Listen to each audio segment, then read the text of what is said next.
Good morning student. Hindi second की 4th day की class में आपका स्वागत है। इसमें हम पढ़ रहे थे चैप्टर 2 जंगल का राजा शेर सिंह।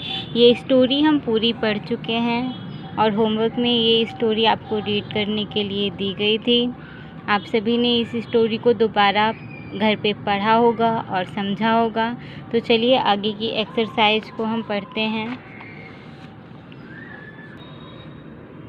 बच्चों, इसकी सारी एक्सरसाइज, वर्ड मीनिंग, शब्द अर्थ सब कुछ आपके नोट्स में दिया गया है। ये देखिए,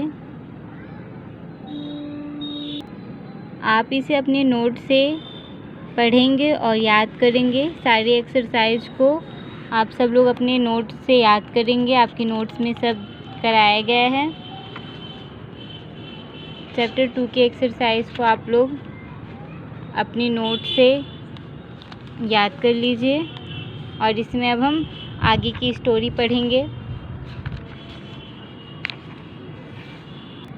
और अब हम पढ़ेंगे चैप्टर 3 राहुल की ईमानदारी। आज हम चैप्टर 3 पढ़ेंगे, राहुल की ईमानदारी। चलिए आगे इस स्टोरी को हम पढ़ते हैं। दीपावली का दिन था। शाम हो गई थी। दीपक जल चुके थे। बाजार में बड़ी चहल पहल थी। दुकानें बिजली की रोशनी में जगमगा रही थीं। मिठाई व खिलौनों की दुकानें खूब सज रही थी। राहुल भी मिठाई लेने हलवाई की दुकान पर गया। वहाँ बहुत भीड़ थी। राहुल जैसे ही दुकान के अंदर गया, अचानक उसकी नज़र फर्श पर पड़ी। फर्श पर एक सुंदर सा पर्स पड़ा था। राहुल ने उसे उठा लिया। पर्स उठाते हुए किसी ने नहीं देखा। सब अपनी धुन में मस्त थे। राहुल मिठाई खरीदकर अपने घर में आ गया। उसने कमरे में बैठकर पर्स खोला। पर्स के अंदर 100 के नोट भरे थे।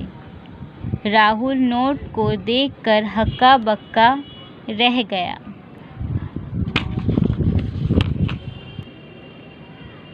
उसकी समझ में नहीं आ रहा था कि अब क्या करें।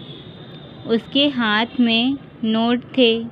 वह सोचने लगा, जिसका यह पर्स होगा वह बेचारा कितना परेशान होगा। राहुल सोच ही रहा था कि उसके माता पिता कमरे में आ गए। हाथ में नोटों की गड्डी देखकर बोले, राहुल, तुम्हें इतने सारे नोट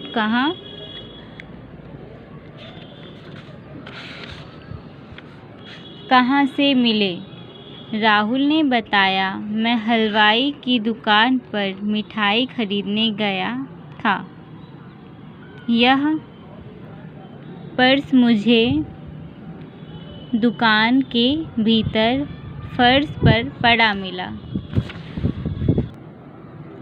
अब मैं इसे लेकर उसी दुकान पर जाऊंगा और पता लगाऊंगा कि यह किसका पर्स है।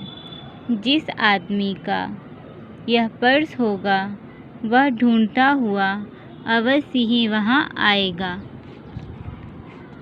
घंटों बीत गए पर हलवाई की दुकान पर कोई ऐसा आदमी नहीं दिखाई दिया जो पर्स की खोज में परेशान हो। राहुल चिंता में पड़ गया। वह सोचने लगा कि अब वह क्या करे, पर्स के मालिक का पता कैसे लगाए। राहुल की समझ में जब कुछ नहीं आया तो वह थाने में पहुंच गया। उसने वहां जाकर पर्स के बारे में पूरा विवरण बताया। पर्स थाने में जमा करके अपना पता भी लिखवा दिया। थानेदार ने पर्स के मालिक का पता लगाने की बहुत कोशिश की। समाचार पत्र में छपवाया, पर कोई पर्स को लेने नहीं आया। कुछ दिनों बाद थानेदार ने राहुल को बुलाकर कहा, बेटा राहुल, इस पर्स पर अब तुम्हारा अधिकार है। इसे तुम अपने घर ले जाओ, अपनी पढ़ाई पर खर्च करो। राहुल ने कहा, श्रीमान जी, यह रुपए दूसरे के हैं, मैं इन्हें नहीं ले सकता। उसने सारे रुपए डाकघर में जमा कर दिए।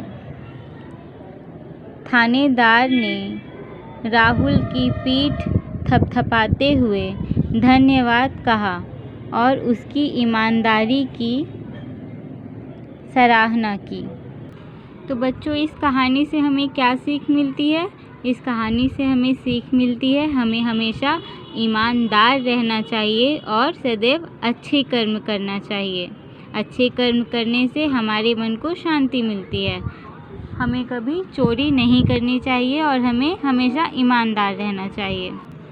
तो बच्चों, इस कहानी को आप सभी लोग घर पे रीड करेंगे, अच्छे से समझेंगे और आगे की सारी एक्सरसाइज आपकी इस नोटबुक में दे दी गई है और इस एक्सरसाइज को आप लोग अच्छे से पढ़ेंगे और याद करेंगे। इसमें आपके शब्द अर्थ, क्वेश्चन आंसर और टिक द करेक्ट ऑप्शन सब आपकी नोट्सबुक में दिया गया है। आप लोग इसको अच्छे से पढ़ लीजिएगा और इस कहानी को एक बार घर पे दोबारा दोहराइएगा। ओके स्टूडेंट, आज की क्लास में इतना ही। आगे का चैप्टर हम अगली क्लास में पढ़ेंगे। Thank you.